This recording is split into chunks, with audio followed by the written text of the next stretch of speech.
Taklam Poshese. The District Transport Officer, East Khasi Hills District, in collaboration with the District Administration and Police Department yesterday, concluded the observation of National Road Safety Month 2024 at the parking lot opposite SBI Main Branch, Shillong. Addressing the gathering, Superintendent of Police Traffic K. Prasad said to create awareness about the safety of the drivers and the user. The National Road Safety Month is observed across India. He also informed that last year the Meghalaya police have registered 46 cases, out of which 40 deaths were reported and 15% of them sustained injuries.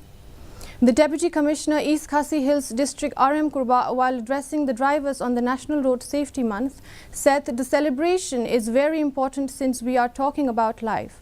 Life is precious and we should not play with it. We've had here is not this road safety day that we celebrate. Actually, it's a whole month that we've been asked to celebrate, which culminates today. It's very important because here we're talking about life. Life is precious. Kajiin ka lang kaba kodor hadog kata-kata, but hindi man kaya ka. The Meghalaya State Price Monitoring